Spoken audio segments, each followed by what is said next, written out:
Good evening and welcome to this, our third episode of the South African Equestrian Federation's podcast from the horse's mouth. My name is Georgie Roberts and I guess tonight that makes me your horse. We are speaking tonight about a subject that is very near and dear to my heart, not only as a coach and a rider, but also as a parent. From Athlete A to Lance Armstrong, we have seen bullying, sexual harassment, assault and intimidation prevalent throughout all sports throughout the world, and equestrian sport is certainly no exception. The United States Equestrian Federation has brought out in the last few years their SAEF Sport initiative, which has had a very mixed reception.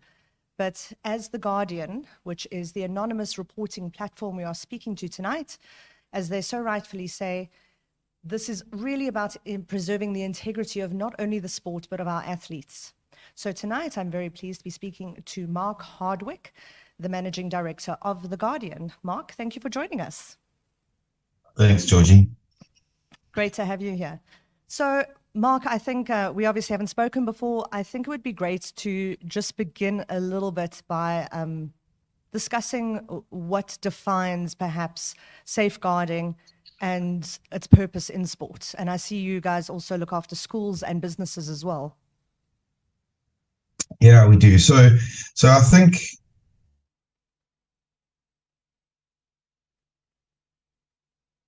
it's important to kind of get down what safeguarding is, and then I think, like you rightly said, you know, we're sitting on the back of Athlete A and various other things. There was My Only Story from last year, and there's just like so many things, and all of a sudden there's a focus, and where does that come from? So I think, and answering the question first, what is safeguarding? One of the challenges that we often see in terms of the definition is the idea that safety and safeguarding are really the same thing, and the reality is that they're not. They're both very important. They are both skills that I believe every single tournament, every single training event needs to be cognizant of. But the reality is that they're different. So firstly, and I can't talk enough into equestrian because I'm not enough of an expert, but what I will say is that every single sport will have rules and doesn't get injured whilst training or competing in that sport. So certain sports, like for example, gymnastics, would have padding that would need to be put around the equipment. When one looks at a sport, for example, like rugby, there's very stringent rules, and the referee or technical official has the right to remove the person. Canoeing, we have to have a helmet and a life jacket. I'm assuming, and in most of the on horse sports, you would need to be wearing a helmet, and those kind of really talk into ensuring that the sport is safe. Safeguarding, on the other hand, is as a result of the fact that for me to engage in your sport, or for me to engage in your school, in your environment, in your business, doesn't matter, what has to happen is human beings need to communicate with each other. There's the possibility of toxic relationships developing, and because those toxic relationships can develop, organizations need to put safeguarding structures in place. Now, those toxic relationships could be anything from bullying, sexual harassment, sexual assaults, inappropriate relationships, etc. Kind of way safeguarding finds its space. Is everything okay? Yes, that's fine. Sorry. Okay, good. Okay, so yeah, I suppose to answer your question, what is safeguarding? I think that's it. You know, it's not safety. It's safeguarding. It's making sure that people are protected from other people. Yeah, I think also the potential for abuse in a sporting system, I suppose, well, I mean, schools and businesses are the same, where there's a very clear hierarchy of power. Wherever there's power, there's obviously the potential for abuse of that power. Absolutely. And it is something that, is getting the focus. It is getting a lot of focus at the moment, and rightly so.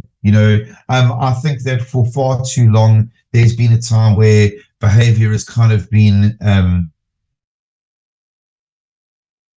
I think, brushes a very real time in quite recent human history, where there were people that were essentially defined as untouchables, and people that were able to do things that were unacceptable, and because of their fame, because of their money, because of various other political connections, they became untouchables. And I think that barrier is kind of breaking down. It's not probably breaking down quick enough, but it certainly is breaking down. We're certainly seeing from most governments around the world a less tolerance of this thing.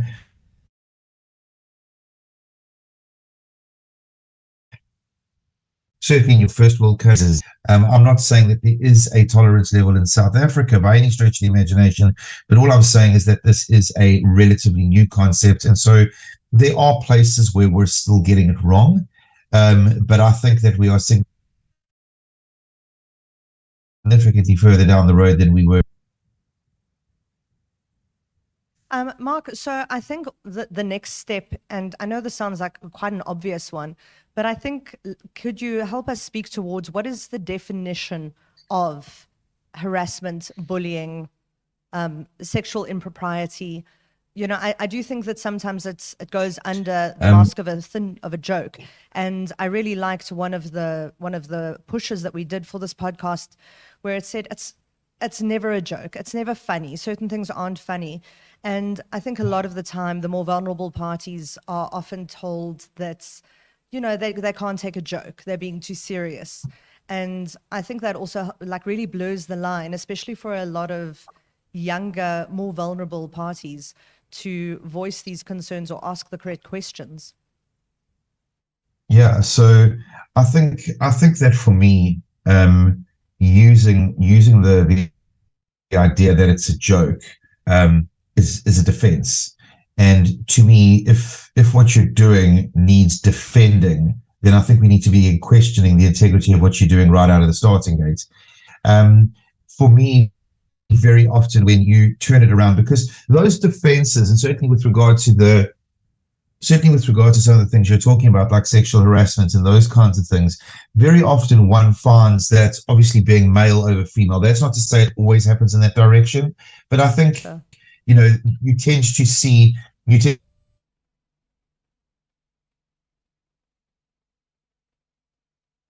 men kind of being more for them, kind of pushing the boundaries further, even after women have made. And then when she kind of goes, okay, I've had enough, he goes, oh, but I was only joking. And I think the litmus is to go, okay, you were only joking. If this was your daughter, is it okay that for me to make this joke that your daughter's bum is really sexy or her boobs look really, really good in that top, and for me to consistently say that, even after she's told me she doesn't like it, would it be okay for me to continue doing that to your daughter? No, but hold on, I'm only joking. Well, it doesn't matter because you can't put my daughter out like that. Well, then what gives you the right then to put another woman out like that, or to put a child out like that, or to create a place where you, through whatever power you believe you have the right to make anybody, and yes, sexual harassment rises in that space, but it's not just sexual harassment. It's also bullying. It's also inappropriate coaching mechanisms. There's so many places where the abuse finds itself under the line that's easy to see. And what I mean was easy to see is sexual assault is easy to define. We can go, this is what happened, this is the medical evidence, we can see it. Physical assault similarly. But one thing we've got to be very, very cognizant of is that the scars pertaining to sexual abuse and the scars pertaining to physical abuse, which we tend to give it a lot more credence to, heal significantly quicker than the scars from emotional abuse. Significantly quicker. And interesting, both the physical and the sexual abuse, the scars that do stick around as a result of that abuse are the ones that came as a result of the emotional abuse. It's the fact that she or he needs to think about what the hell you did, what you said, what you put them through. and that can change the trajectory of someone's life, and we've got to have a zero tolerance for it. Absolutely. I'm really grateful that you speak about that, Marc, because it's a massive thing, the mental health elements of things. And I think, and as you say, we're not saying that there's a tolerance for it, but, you know, the labeling also of snowflakes, you know, and people who can't take a joke, and the people who struggle with mental health. You know, that's even speaking about, you know, war veterans with PTSD and, oh, they don't make them like they used to. I do think that we're hopefully improving our attitude towards mental health. I think it's easier, or it's perhaps more monitored in the workplace nowadays. With regards to sports, how are you seeing structures like national federations putting forward plans to protect athletes from these more vague bullying elements, as well as the more dangerous, you know, the elements of actual physical assault? Yeah, so it's new. We can kind of go, you know, I'm nearly 50. I went to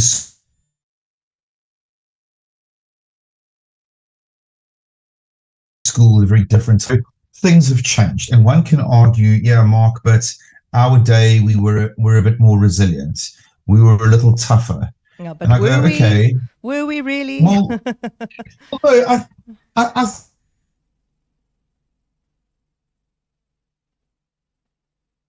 think we were. I think to be. Why did I need to have a thick skin to defend myself against people who couldn't shut their trap and just keep their opinion to themselves? Why did I have to be tougher? I get that we were. Yeah, times were tougher, and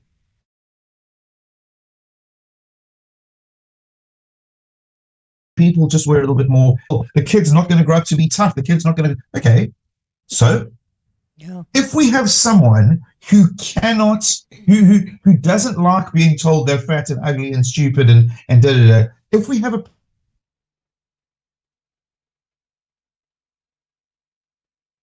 person that doesn't like that health issue, or is the person that's picking on them the one with the challenge? Yeah. Which is the one should we be looking after? Or should we be justifying the unacceptable behavior? Or do we have to like take time now to protect the victim? No, the guy's got to stop it. This unacceptable behavior has got to remain the unacceptable behavior. And how are sporting structures looking towards creating this safer space? I mean, obviously an app like Guardian, which is an anonymous reporting platform that all the athletes will be able to download. Obviously that's part of it. What are other measures that you think the national federations and the athletes themselves need to be putting into place to protect one another? So I think the first thing, you know, when federations decide how they're going to move down this road, I think that unquestionably step one is a policy manual. So they need to ensure that they have safeguarding policy. This is the rules of engagement. As a federation, if you're going to engage with our federation at any level, whether you are training, whether you are competing, whether you're going overseas, whether you're competing locally with our federation, then you need to adhere to these rules. And federations have got to be guarded against writing policy that they don't police, because that then becomes even more dangerous than if they didn't have the policy in the first place. So the policy must be in place. And you're talking into reporting, but reporting is the reactive side. And for me, it is like if I could wave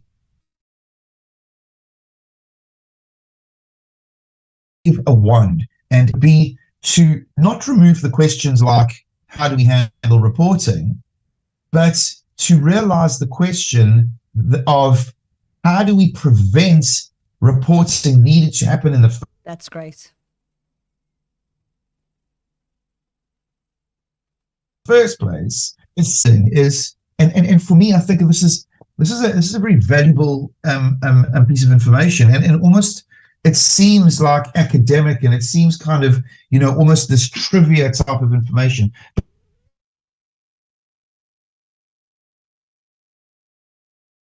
but it's so relevant.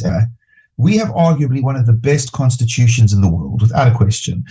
We have some of the best reactive legislation in the world. We really, really do when it comes to safeguarding of children. If you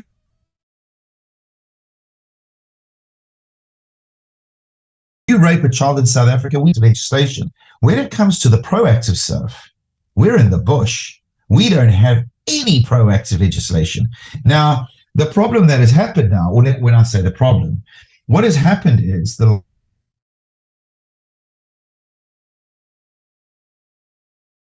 likes of independent UNESCO and the confederations, the international confederations, who are primarily sitting in countries that, as a result of being more first world, have stronger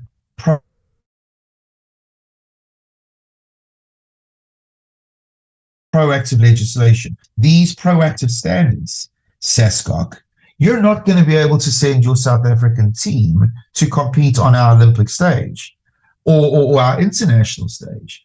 Now the South Africans are going, well, hold the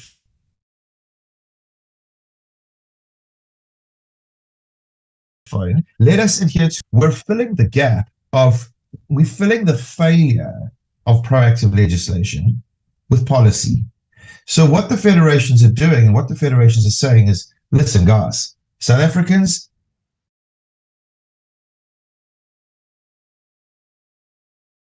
we're competitive. What's going to happen is if you want to compete, put your proactive stuff in place. We don't have law to say it. Doesn't matter. Because if we want to go and compete over there in Birmingham at the Commonwealth, or we want to go to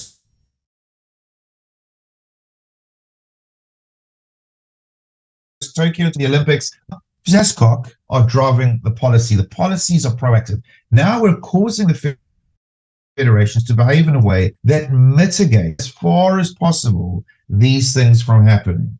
The next thing is to kind of go, once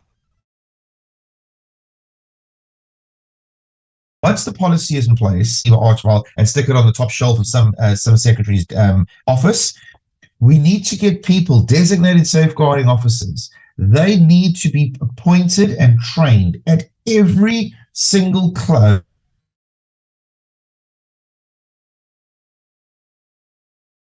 of every single, and the policy for their federation, and make sure it's being adhered to. So not just the policy pertaining to reporting, but the change room policy. Is there a change room policy? Does the change room policy, for example, talk to something referred to as the rule of two?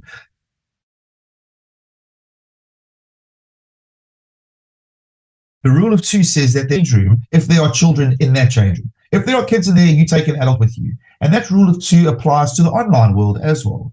But we have that policy, and when that policy is transgressed, the designated safeguarding officer steps in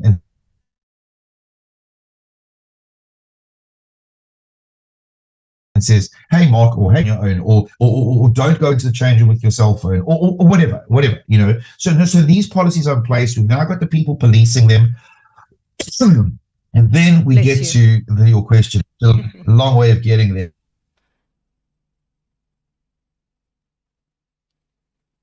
But the reporting, a lot of the federations have been a bit concerned about reports coming in because they don't have internal skill sets to address the reports when they come in. So it's kind of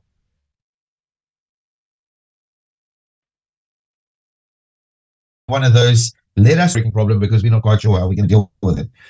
They're facing that now. Their policy is giving them the tools to deal with it in partnering with us, certainly with SAEF, but most of the federations are partnering with us. They have that skill set as an outsourced service provider. So or there is a relationship that's inappropriate, they just pick up the phone and they go, how's it, Mark? Listen, or one of our guys, and we'll just jump in and take over and sort that out. So the reactive side we've got, but if we focus on the proactive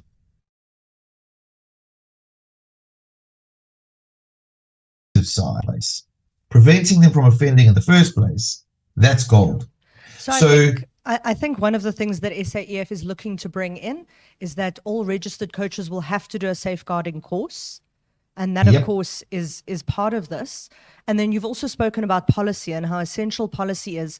And I would just like everyone who's listening to see that in the description of the podcast, at the bottom, there is a link to the South African Equestrian Federation's policies and regulations tab on the website, and the safeguarding policy is under there. And Marc, I actually know Janine Turner, who was one of our guests last week. She sits on the SAEF Judicial Council, and they made our safeguarding policy as a combination of the the International Equestrian Federation's safeguarding policy, as well as SASCOC. SASCOC, of course, being the South African Sporting Commission and Olympic Committee.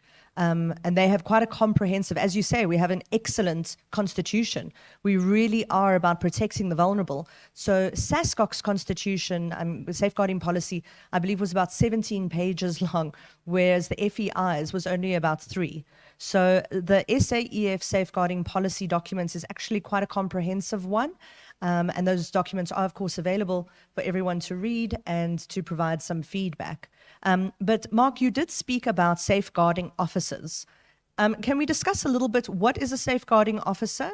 Who are they? What is the role that's, you've said obviously their role is to be the intermediary between the victim and the National Federation. So the designated safeguarding officer, or DSO. So, so very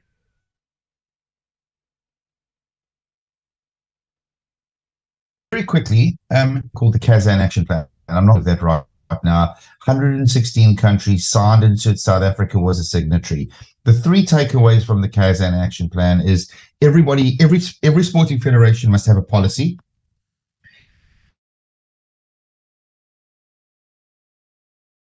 And then this training. The training is the 3rd leg.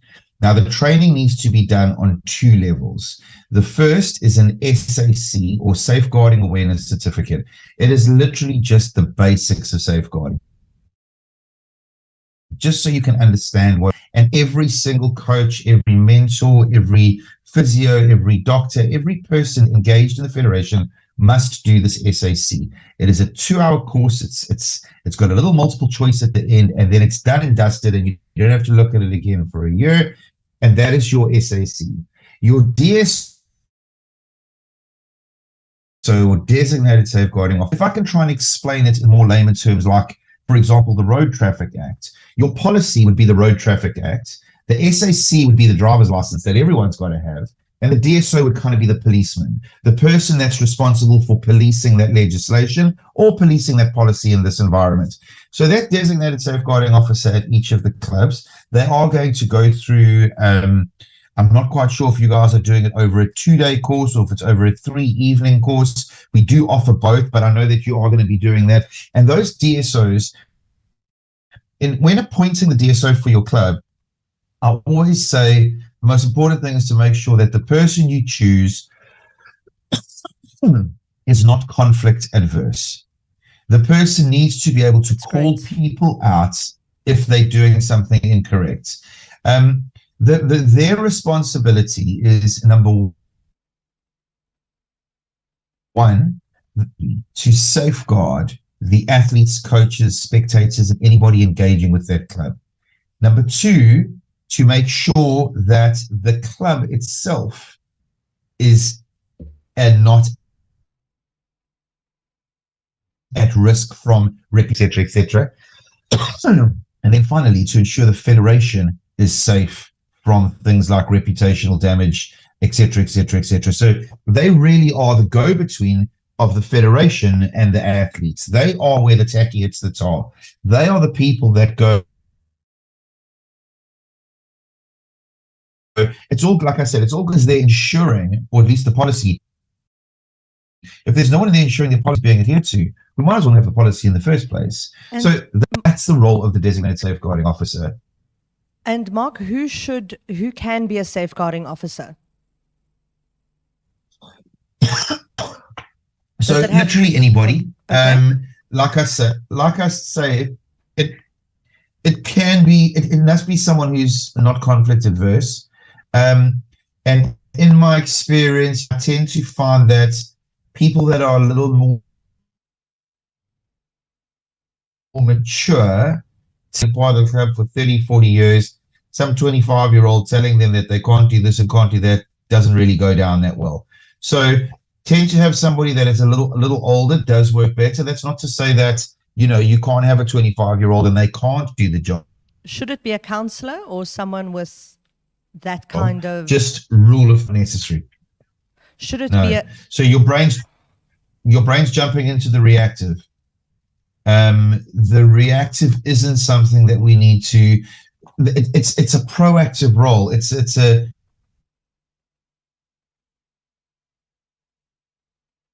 an administrative role, or if you've got somebody who's a policeman at your club, or all of these kinds of things may have added value, but they're certainly not a prerequisite. Like if you're sitting with a club that doesn't have that skill set in one of their members, it's not a case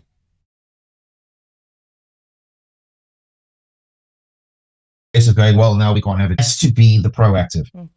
Marc, we've got a couple of questions in the comments thread. So one of the questions is, how does anyone who is a victim of sexual harassment prove this if there's no physical or visual proof? How do they prove it? Is that the question? Yes. So firstly, they need to report it. So I would report, as an example, last Saturday night or whatever, Georgie said something that I felt, and nobody else that's there, it's just Georgie and me. Well, then you do end up in a he said, she said situation, and that can be a little challenging to prove. And so sometimes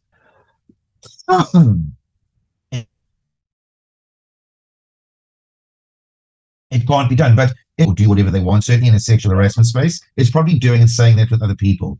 And so the DSO can then kind of run an investigation and go, well, let me find out how much merit there is to this allegation. One must bear in mind that when we're talking about sexual harassment, which isn't criminal, it's civil, we would ultimately, if we were going to go down that road, go to a disciplinary inquiry, and the end game would be to terminate that person's membership at the club. They wouldn't be able to be a part of the club. They wouldn't be able to be a part of the competitions. They couldn't be a technical official, etc., etc. So we would expel them from the federation. Now, what is the process? Sorry, Marc, if I can interrupt you there. What is the process from when you report this to your safeguarding officer? And this is just a little side note to say that the South African Equestrian Federation is looking for safeguarding officer volunteers in all provinces, male and female. But once you've reported it to the safeguarding officer, what is the chain of, just very briefly, what is the chain of command to how that gets escalated? And does it necessarily result in it going to the SAPS, for example?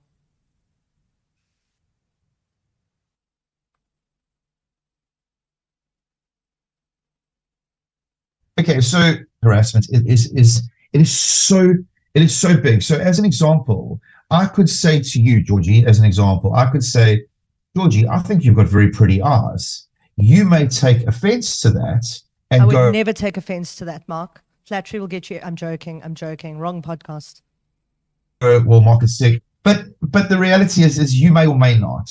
So it's very difficult to kind of go, when this is said, it is sexual harassment, because the sexual harassment lies with the person who's receiving it. So that's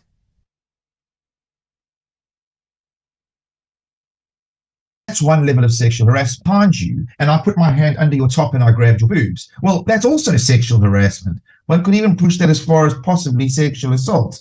Now, the truth of it is, if your question is, how do we deal with sexual harassment? Well, both of them. That is why trying to find the skill set in-house to deal with the reactive side is extremely difficult. And having somebody like the Guardian to assist, my suggestion would be to the DSO is to say to them, your credit card details. What do you know about this case?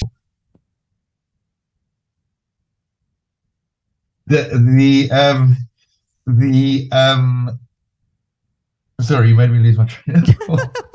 It's fine. Can we pick up from there? Sorry, guys, we are having some technical difficulties with Zoom, as you will be seeing on the screen.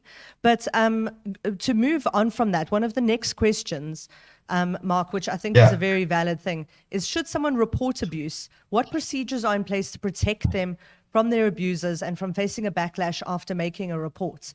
Because I think that is the fear of a lot of people, is that it's not worth it. And yes, the person might get evicted from the club, but where we do tend to have a little bit of this idolatry around our riding idols, you often find that you're not necessarily just incurring the wrath of the person who was the abuser or the assaulter, but from their, I don't want to say their fan club, but from their supporters, their pupils, their patrons, their sponsors.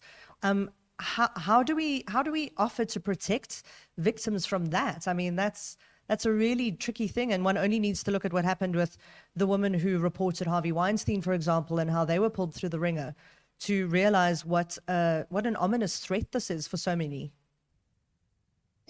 So the reality is that SAEF are using our anonymous reporting app, so you can, number one, make the report anonymously. There is a provision in law that says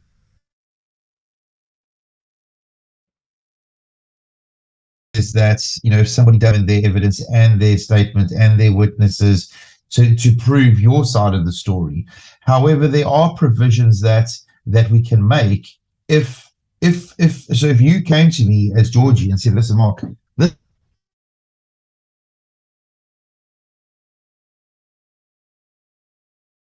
has happened, we would make provisions within we would make provisions within the disciplinary code, so not the policy manual, but within the disciplinary code, that would allow for you to give evidence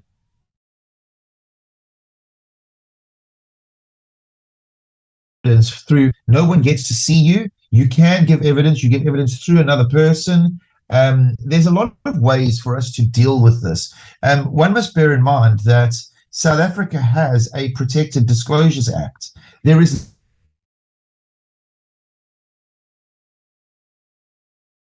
literally legislation wants to disclose anonymously.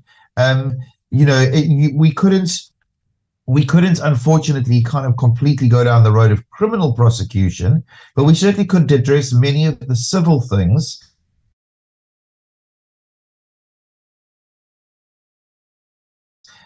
Using that as its own merits, its own curveballs, and really does need a specialist looking into it. That's great.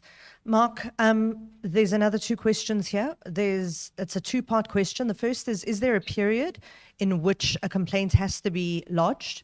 I know, because I love watching a nice CSI to relax at night, I know that they talk about the statute of limitations often. Does that exist? And then B, how does the federation process interface with criminal or civil claims related to the same incident, which we briefly touched on where I asked you about like the SAPS, but I think you've outlined the difference between a civil and a criminal case as well.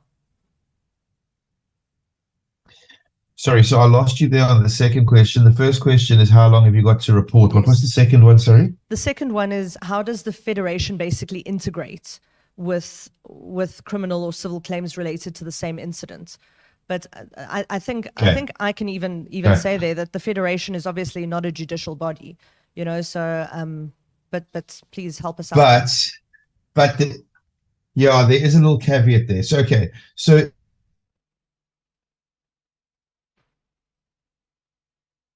in terms of the amount of tunnels, some cases or some crimes do have a statute of limitations. So it depending on what we're talking about. Rape, for example, murder, that you can report that forever in eternity. That doesn't expire. Space. So in the civil space, if you came forward and go, okay, listen, I want to report this and this and this, my question to you is going to be, okay, cool, why did you take so long? And if you've got a pretty good reason as to why you took long, then we must go forward and we must move ahead with this thing. Again, every case on its own merits. There is no statute of limitations. If you want to come and talk to me about something that happened in 1982, come and talk to me about it. Let's listen to what it is. Let's have a look at the merits, and then we'll guide you. We'll kind of, and at least at that stage, you know your options. If you're wanting to know about something that happened, and that's current. We're dealing with cases that some of them are going back to the 80s and 90s. So yeah, I think that might help assist answering that question. Then in terms of civil versus criminal, so there is within that space, like I mentioned just now, something called the burden of proof. The burden of proof in a criminal matter is Latin terminology called prima facie evidence. Prima facie evidence means beyond all reasonable doubt. So if you want to charge me criminally with something, your evidence needs to be beyond all reasonable doubt. With that said, in the civil space, that burden is significantly lower. That burden is balance of probabilities, which is who out of you and me is probably telling the truth. And the ruling of the chairperson will decide who is probably telling the truth. Now, what I'm saying is we've been able to explain the challenge for me that I see, and the caveat that I think people need to be aware of, is to go, if hold on a second, let me give you okay, so I'm going to use quite an extreme example here. So let's assume the allegation is rape. Let's assume the allegation is rape of a child, rape of a 5-year-old child. That's the allegation. Now, what happens is the federations in the past, their go-to will be, listen, Marc is the suspect, Marc has been arrested. Pending the outcome of the criminal prosecution, we will then decide how we're going to handle Marc in terms of evidence or whatever the case may be. The problem with that, and when you link your disciplinary code to the criminal matter, the problem with that is that you're then saying that my ability to coach in your is dependent on whether or not the SAPS can get prima facie evidence and a 5-year-old can stand up to cross-examination from a defense attorney. Yeah, that seems horrifying. We need to kind of go that a DSO, 100%, but we need to go the DSO, the federal in jail. You don't have to do that. It's the police's job. You may want the guy to go to jail because of what he did to the 5-year-old, but you and every other normal South African wants that oak to go to jail. Your job is eyes on the prize. Stay in your lane. It is your job to protect me. That is it. So when that allegation is made, run your disciplinary inquiry. If the police put him in jail, if they don't, if they fluff the case, if they're corrupt, if they're useless, it doesn't matter. Once we've expelled him from the club, we've met our obligation. We've made the athletes safe, we made the coaches safe, we made the club safe, we made the federation safe. That is our only goal. You want the guy to go to jail, and speaking to women, speaking to my wife's friends, that rape children is significantly worse than them going to jail. So I understand the rest of that, but that's not the job of the DSO. The job of the DSO is beginning and end safeguarding of athletes, so coaches, we're erring on the side of caution here, which I think is really lovely and essential. It's essential to operate, I think, in protecting the most vulnerable amongst us. I also would like to just raise this, Marc, is I was very interested to hear by a psychologist who I spoke to who does work with compromised children. It's Sharon Boyce from Shumbashaba, an equestrian center. And she said that a really important thing for coaches to understand is they would fall under the same set of legislation as schools, which is that it falls under the if you hear something or if you see something, say something rule, that if you suspect something or if you have heard a rumor, it's not up to you to decide whether or not it's true or false or to escalate it. You're legally obligated to do so. Is that correct? So yeah, that's it's partially correct. It's not an obligation that teachers need to meet. It's an obligation that every single South African has to meet. It's just the law of the country. And that law finds its face in 3 pieces of legislation. the Sexual Offences Act, the Children's Act, and the Domestic Violence Act. If you are aware of a child who is being sexually assaulted, so they've made an allegation, you have to report it to the SAPS. Failing to do so is punishable by 5 years imprisonment.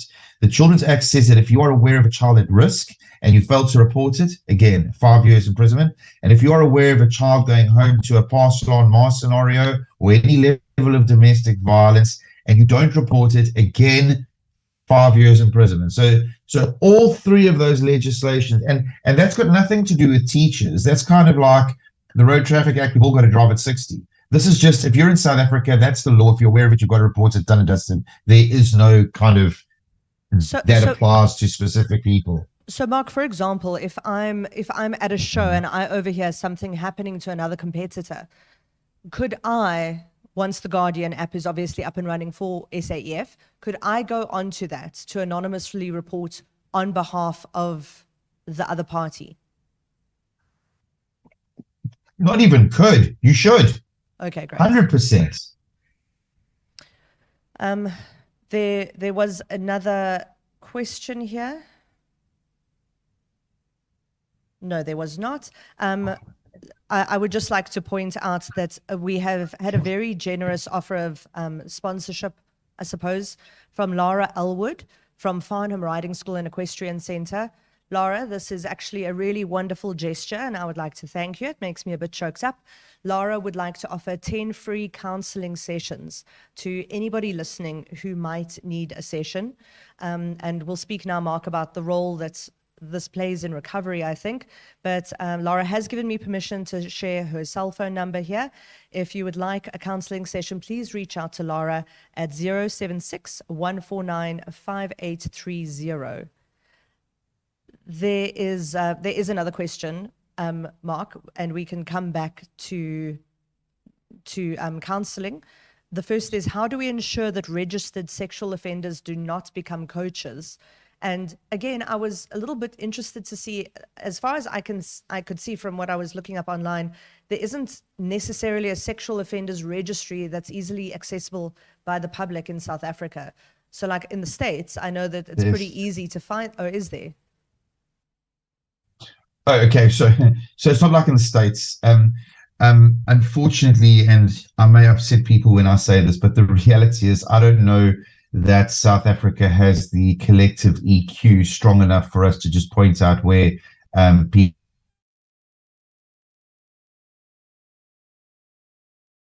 people that have sexually abused and finding heads floating down the river. Well, so, Marc, your wife might be one of the first people who goes visiting that offenders list and meets out some street justice. I'm with her. Sure. So,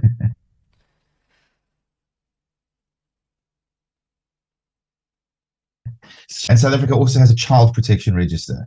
There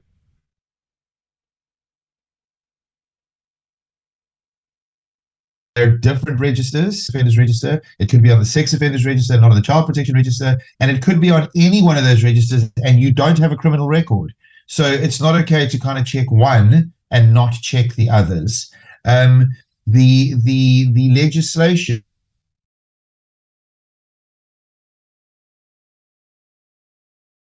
that who is in your employer. So when we look at the definitions in that legislation, an employee is someone who is remunerated and someone who isn't remunerated. So volunteers, in terms of that legislation,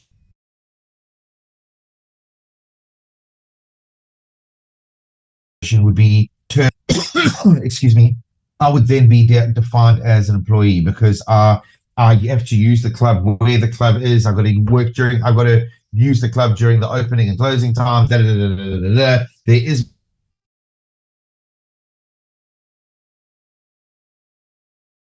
management control over the legislation. Because that relationship exists, the employer has to, not nice to have, has to check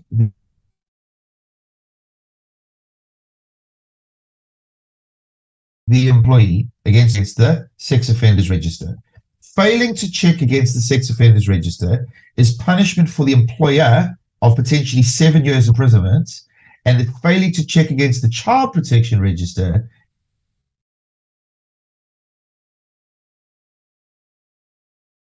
is potentially 10 years. Stable person, every single person that's selling coffee at the competition or at the club or whatever, they've got to be cleared. They have to be cleared. And not only is that a statute,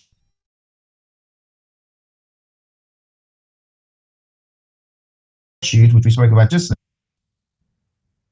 Marc, so is this an incentive then? Because we do have our coaches registration system is not a complete one in South African equestrian sport. And that's because we have, I don't want to offend any disciplines by leaving one out, but I think we have 17 disciplines within the SAEF. So obviously we've got a lot of different coaches. They're not all under one central database. The SAEF is looking to do this. And obviously then for the parents who are currently hiring a coach who coaches at the back of a small town and they're the only coach in the area and they're freelancing, they're not necessarily working under a riding school or under a club, even, it happens.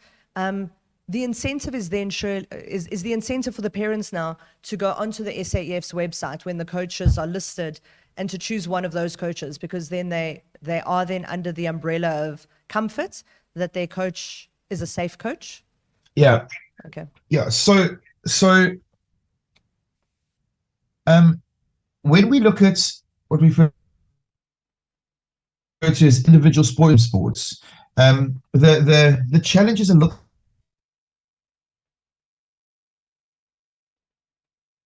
little more difficult to where a one-on-one coaching session is happening is quite difficult. So to give you an example with some of the other federations, fencing, for example, there could be a coach who's coaching in his garage, or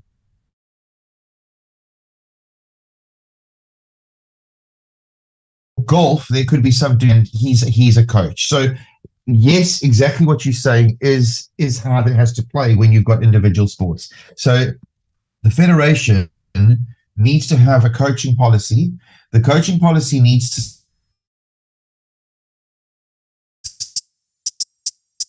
to always be displayed something along the lines of, any person looking for a coach, it is, especially a parent, it is your responsibility to ensure that the coach you are using is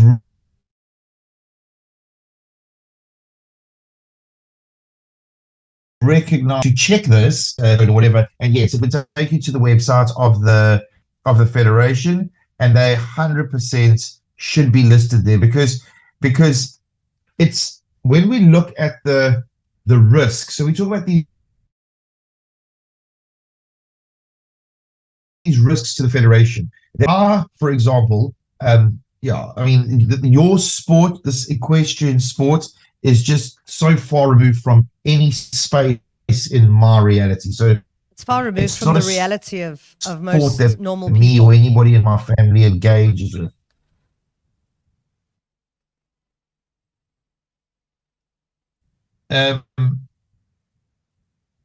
All of a sudden, one of my two boys decides that they want to start riding horses. So off I go, and I know here, for example, I've seen horses running around here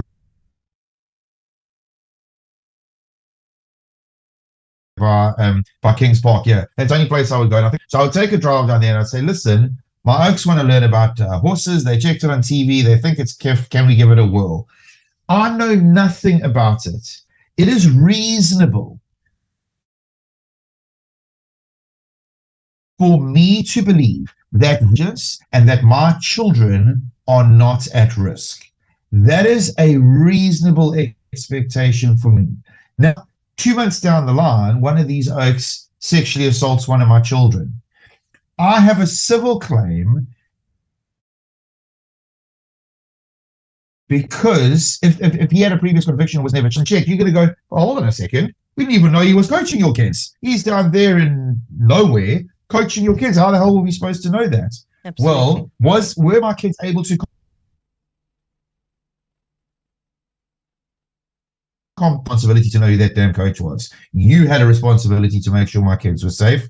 And just like athlete A, the federation is going to have a civil claim of note coming their way. So yes, it is something that we need to be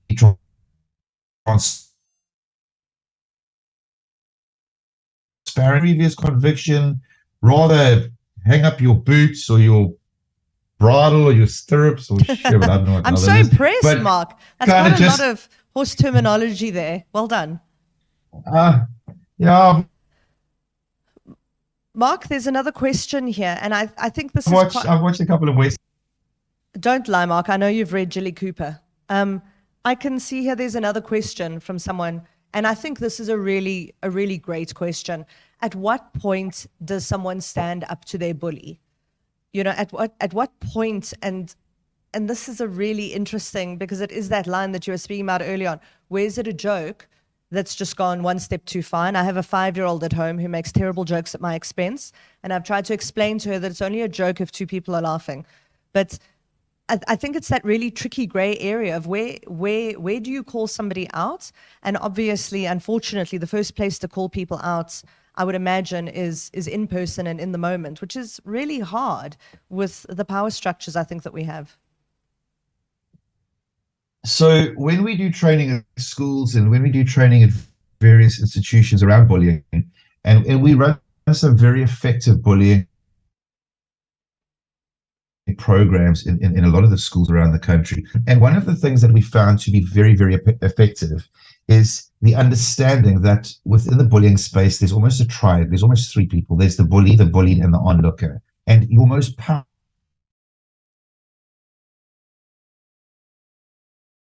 weapon in that space happening, because very often they feel uncomfortable about what is happening, because most people don't like to see other people being hurt. And so one of the things that we use, and it's on a lot of our marketing stuff,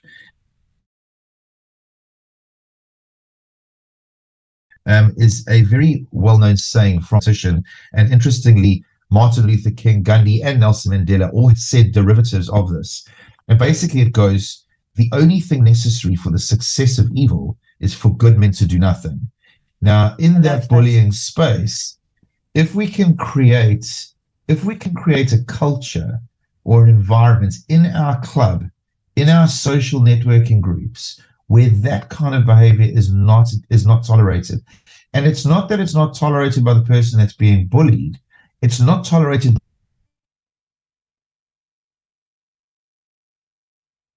by anybody who's looking in. I'm going to say, not when you say it to me, because then I'm defending, but I'm going to say, Georgie, what the hell? Why are you saying that against Gus or flippin' Sianda or whoever it is? Why are you saying that? I know that person. They're actually quite nice. And so now use away, the whole culture changes. And once we've got that under wraps, bullying by default goes away. I really like the idea that there's going to be much stricter ramifications and repercussions. And I think that's a great space to shut down a lot of this bad behavior. You know, if somebody stands the chance of actually being suspended instead of just, told off, you are just going to find people erring on the side of caution. And I do love what you say about, all it takes for bad to thrive is for good people to stay silent. And there's a great movie that's coming out now. I think it's called She Said, or She Spoke. And it's about the Harvey Weinstein case. And one of the women who spoke out only came forward, Mark, at the end, where she said, I've had a daughter, and I don't want her to go through this. I want to create a safe space for her.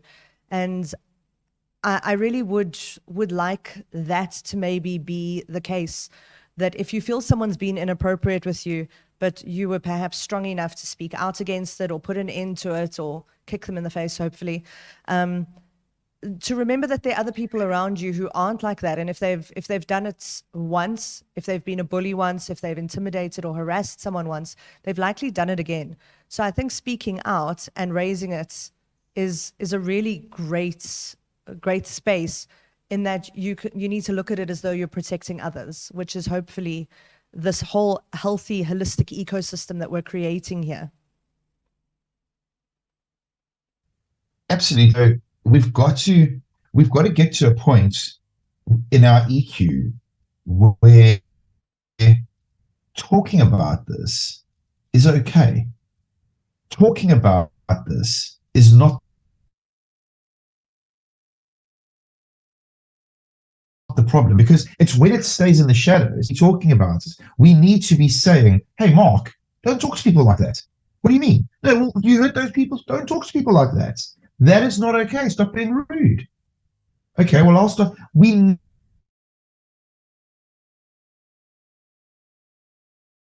need to be, we need to realize behind closed doors.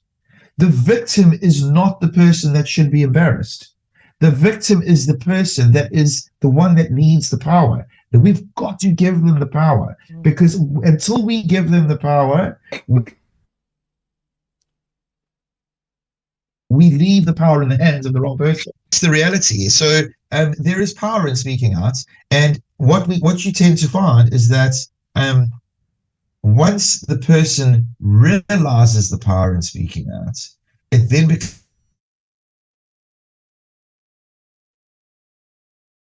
becomes significantly more difficult. And unfortunately, it's one of those things where it's a university of life thing. Once you've experienced it, you then know it, but you don't know it until you've experienced it. It's not something you can talk. Someone's got to see it, kind of go, okay.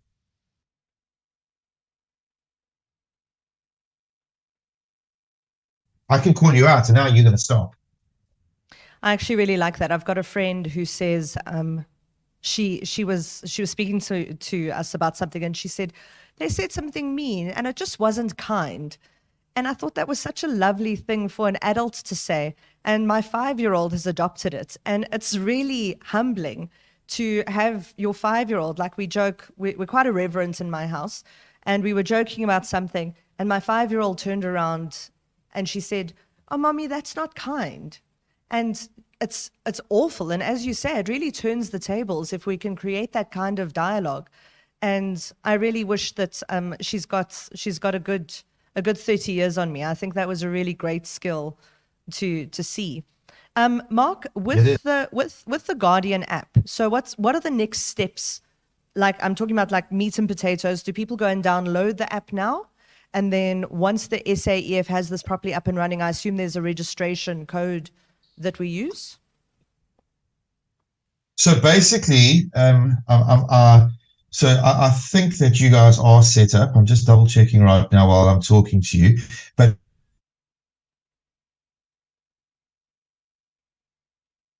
basically, you would go onto the anonymous report. I mean, you would go into the Play Store or the App Store, depending on obviously which system your phone is on. And then when you go into it, it'll ask you for the category. You'll choose sports.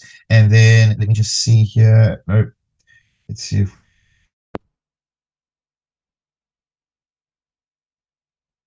we put in equipment. There's so many federations on here. Okay, well, that's a good sign. It's good to see everyone getting compliant and on board. I really like that. Yeah. Okay, so I don't know that the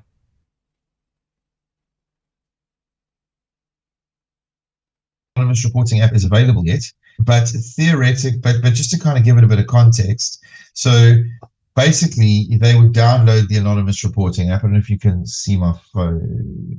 Not really. Okay, so the little G that you can see at the top in that Guardian word, that's what the icon loaded. It's going to take you through a registration process. It, for example, will ask you your phone number so it can send you a one-time PIN. You then put in your details. It'll ask you what category. So are you choosing churches,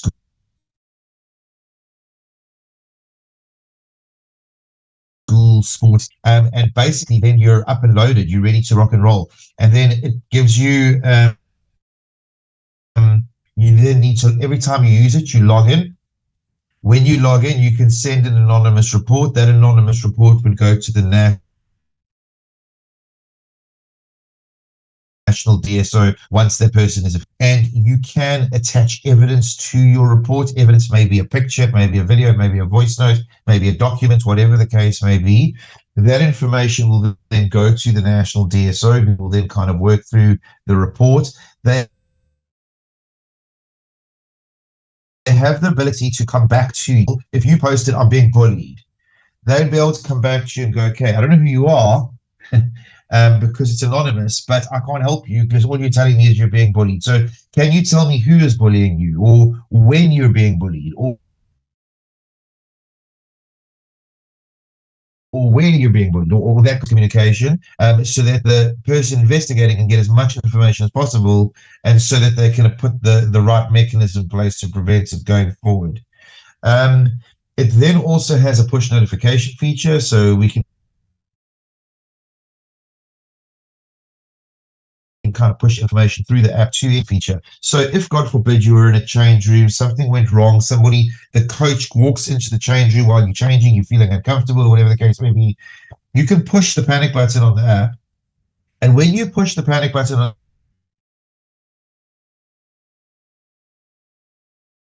the app, what it does is that web page is instantly SMSed to 3 predefined persons. So it could be mom, dad, and I don't know, whoever. I mean, 3 predefined That's persons receive that SMS. When you click on the URL to open up the page, so for example, when you open up the web page, every 10 seconds, every 10 seconds, 2 photos from the back and front camera of the phone are uploaded to the website. Every 10 seconds, the last 10 seconds of audio of the phone is uploaded to the website. Marc, and that this is really incredible. Keeps coming up, so you can. That's fantastic. Thank you. That's wonderful. And what's awesome about it is that, God forbid,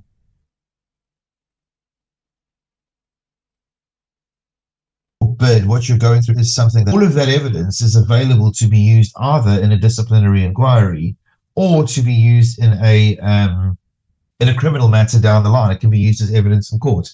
So you can know exactly what happened.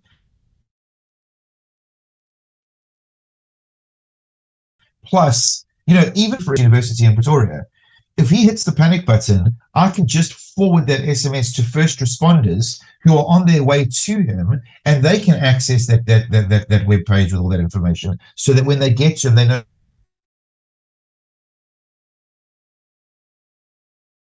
where he is and how to help him. Overseas, So if you're touring, it really is an effective tool, and it's one of the tools. We've got so many. There's the Safeguard software, which is going to roll out right throughout SAEF.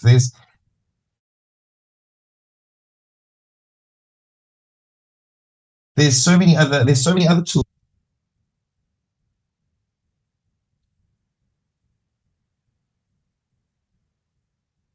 No. That's great. Marc, is there anything else that you would like to add before we dial off? We've really packed quite a lot into the last hour, and thank you so much for that. I would like to add to everybody that is listening that we will be speaking to a psychologist within the next few weeks, also discussing about the effects of bullying and what to do if this is happening in your safe space. But I would just like to remind everyone the link to the South African Equestrian Federation. It's been a very long day. To their safeguarding policies is in the blurb of the podcast. Marc, is there anything else that you would like to add? We're very excited for this to roll out. I just think that guys, you've got to embrace it. This is your federation. This is your sport. We often sit in a situation where we talk to the national office and the directors and the CEO and the MD and the presidents of the federation, and then it all kind of gets stuck when it gets to grassroots level, and we can't allow that to happen. This is not about the people at Exco making the call. This is about each individual making the call for your club, the athletes at your club, watching over. Their safeguarding is dependent on how much heart and how much drive you give this in your environment. It's funny, Marc, we actually had an incident a little while ago where there was some, on one of the social media platforms, there was some anonymous, not complaints, there was some anonymous confessions being made. And it was interesting that one of the first reactions was to chalk it up to salacious gossip. No one was named, and to shut it down. And I think it's really interesting that, as you say, we need to have a little bit of education around this throughout the SAEF. But I'm going to be really interested to see how this tool works effectively in the hands of the people who need it most. And I think to really give a voice to victims, hopefully.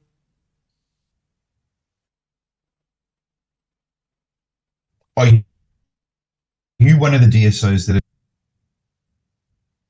Sorry, Marc, I lost you there for a second. I said, are you one of the people that's going to be doing the DSO course when it rolls out? So I'm a coach, so I would be doing the safeguarding course, which is, as I said earlier on, it's going to become a mandatory certificate that coaches obviously have to hold, and I think that's great. And again, I think I really also do want to see. I've been an outspoken, I don't want to say critic of our national federation. So big ups to them for having me here to speak to you. But I think I'm always very vocal about things that can go wrong, and it's interesting to see something going right. And one of the things that's going right here is by having everything more legislated. I think it does create a much safer space. And for the cost of what registration is annually with your national federation, to get the benefits of an app like this and to have access to I think we outlined them as SGOs, safeguarding officers. And I mean, the functionality of the app, I really do think it's worth it, especially for parents.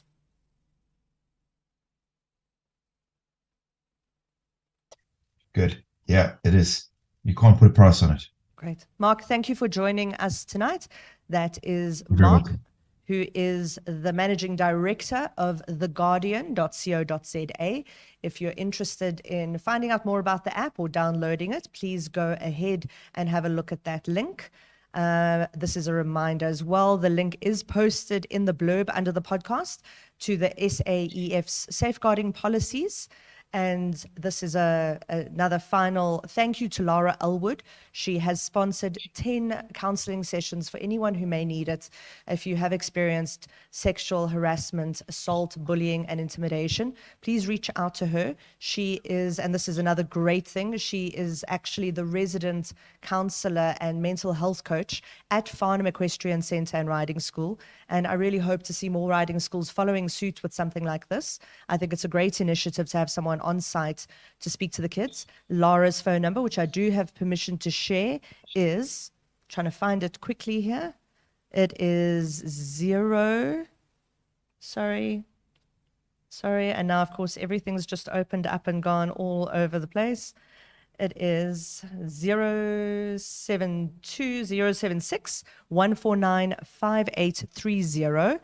Thanks again to Lara Elwood for that. I think that's really putting your money where your mouth is.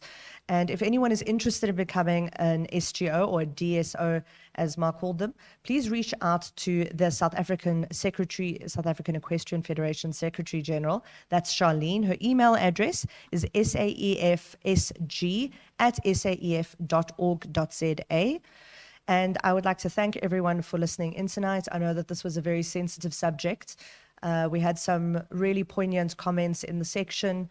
I hope everyone who needs to reaches out to Lara, but also does take heed of everything that Marc has said tonight and makes use of the Guardian app in the coming months and is familiar with the safeguarding policies.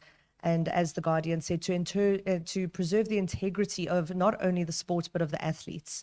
So I'd like to thank you all for joining us here tonight. Stay safe. And if you hear something, if you see something, say something. Good night.